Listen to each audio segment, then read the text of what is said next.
Hi hello నమస్తే, నేను మీ Anusha Krishna. Welcome back to our channel. ఈరోజు స్టోరీ వచ్చేసి దరి చేరవ ప్రేమ పార్ట్ 15 ముగింపు. శోభ దగ్గరుండి బెడ్ డెకరేషన్ చేయించి బృందాన్ని కుందనపు బొమ్మలా రెడీ చేసింది. శ్రేయు ఆఫీస్ నుంచి వచ్చి ఫ్రెష్ అయ్యి శోభ చెప్పినట్టు వైట్ లాల్చి దోవతి వేసుకొని రూమ్లో కూర్చొని ఉన్నాడు. మత్తుగా మల్లెల సువాసన, గుప్పుగా అగరబత్తి పరిమళం శ్రేయు మదిలో పిచ్చి ఆలోచనలను రేపుతున్నాయి.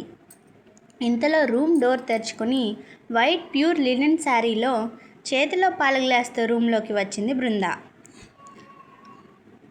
ఆమె పాల గ్లాస్తో నడుచుకుంటూ వస్తుంటే అతని మది గతి తప్పి పిచ్చి పిచ్చి ఆలోచనలు వస్తుంటే కష్టంగా కంట్రోల్ చేసుకుంటూ ఆమెనే చూస్తూ ఉన్నాడు. బృంద పాల గ్లాస్ పక్కన పెట్టి శ్రేయు కాళ్ళకి నమస్కరించింది. శ్రేయు ఆమె వైపు తీక్షణంగా చూస్తూ, ఇప్పుడు నిన్ను దీవించాలా అంటే హూ అంది బృంద. అక్షింతలు చేతిలోకి తీసుకొని, ఏమని దీవించను? నీకు నాతో కలిసి బ్రతకడం ఇష్టం లేదు కదా. నువ్వు నన్ను ఒక చీటర్ లాగా చూస్తున్నావు. నేను తప్పు చేయలేదు, నువ్వు చూసిందంతా నిజం కాదు అని ఎంత చెప్తున్నా నువ్వు వినట్లేదు అంటూ ఆమె తలపై అక్షింతలు వేస్తూ విడాకులు ప్రాప్తిరస్తు అని శ్రేయు దీవించగా కంటి నిండా కన్నీళ్లతో తల ఎత్తి అతని వైపు చూసింది.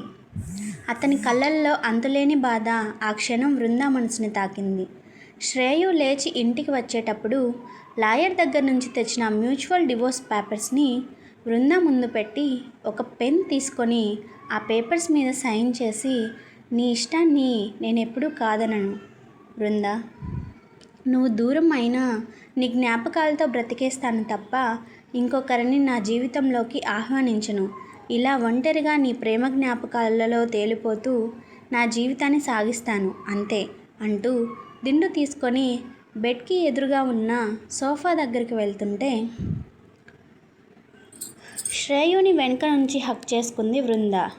నాకు నీతో కలిసి బ్రతకాలని ఉంది శ్రేయు, డోంట్ లీవ్ మీ అంటూ ఏడుస్తూ ఉంటే ఆమె కన్నీరు అతని వీపుని తడిమేస్తుంటే డోంట్ క్రై బేబీ అంటూ ఒక్క ఉదటిన ఆమెను అతని ముందుకు లాక్కొని టైట్గా హగ్ చేసుకున్నాడు శ్రేయు. ఆమె ఏడుస్తూ, నేను నమ్ముతున్నాను నువ్వే తప్పు చేయలేదని. నిన్ను వదిలి నేను ఉండలేను శ్రేయు. ఆ రోజు మనకి యాక్సిడెంట్ అయినప్పుడు నేను లోయలో పడిపోయాను. కన్న కూతురు యాక్సిడెంట్లో చనిపోవడంతో తట్టుకోలేక ఆత్మహత్య చేసుకోవాలని నేను పడిపోయిన దగ్గర చిన్న కొండ మీద నిలబడి ఆత్మహత్య చేసుకోబోతున్న సత్యమూర్తి గారికి చావు బతుకుల్లో కొట్టుమిట్టాడుతున్న నేను కనిపించడంతో హాస్పిటల్లో అడ్మిట్ చేసి ట్రీట్మెంట్ ఇప్పించి నన్ను బ్రతికించారు. అప్పటి నుంచి ఆయన కూతురి పేరుని నాకు పెట్టుకుని నాలో ఆయన కూతుర్ని చూసుకున్నారు.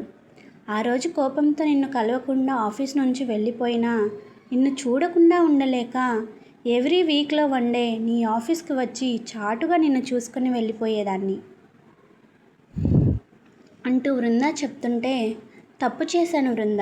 ఆ రోజు శ్రావ్యతో అలా మాట్లాడితే తను నన్ను వదిలేస్తుంది అనుకున్నాను తప్ప నువ్వు దూరం అవుతావు అనుకోలేదు అంటూ, ఇక ఈ విరహం నేను భరించలేను అంటూ ఆమె పెదవులను అందుకున్నాడు.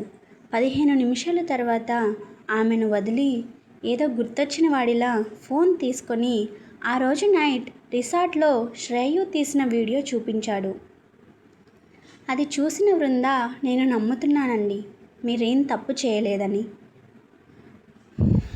అంటూ ఆ వీడియోలో ఆమె బిహేవియర్ కొంచెం డిఫరెంట్గా ఉండటంతో, నేను ఆ పార్టీలో డ్రింక్ చేశానా అంది అయోమయంగా. అవును అన్నాడు శ్రేయు. నేనేమైనా తప్పుగా బిహేవ్ చేశానా మీతో అంది తల వంచుకొని బృంద.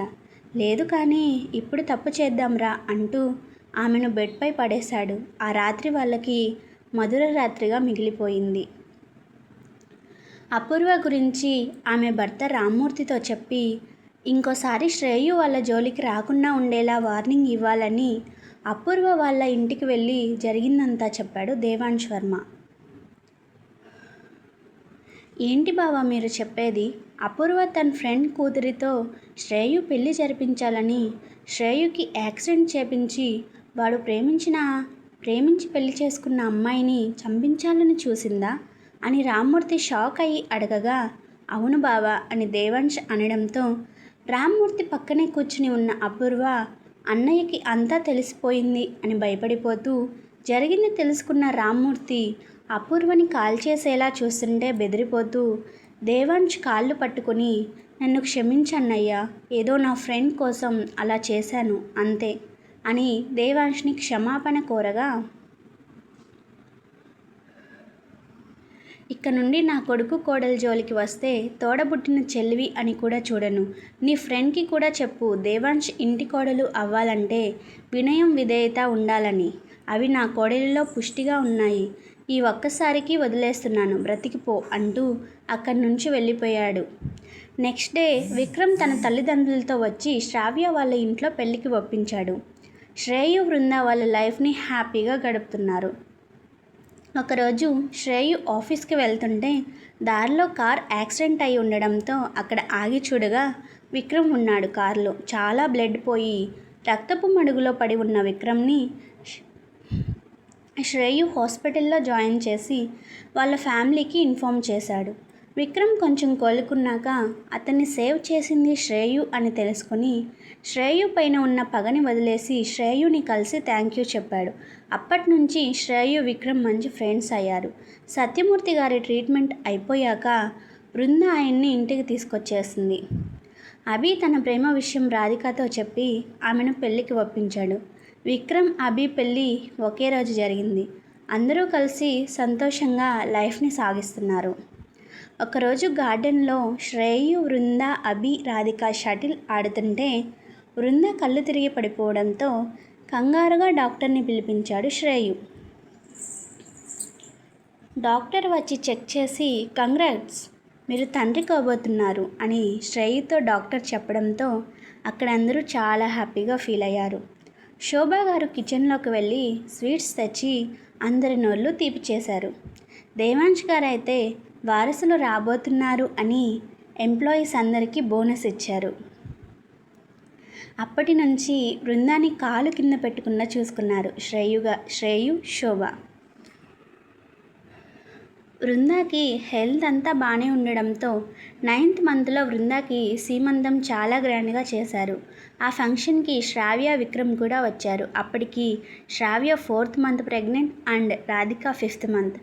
సీమంతం అయిన 2 వీక్స్కి లేట్ నైట్ బృందాకి పెయిన్స్ రావడంతో హాస్పిటల్కి తీసుకువెళ్లారు.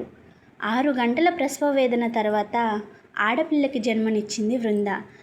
నొప్పులు పడుతుంటే శ్రేయు కంట్లో కన్నీళ్ళు వచ్చాయి. తర్వాత కొన్ని మంత్స్కి శ్రావ్య, రాధిక కూడా డెలివరీ అయ్యి 2 మగబిడ్డలకి జన్మనిచ్చారు. అలా అందరూ హ్యాపీగా ఉన్నారు. Keep smiling. This is Anusha Krishna signing off.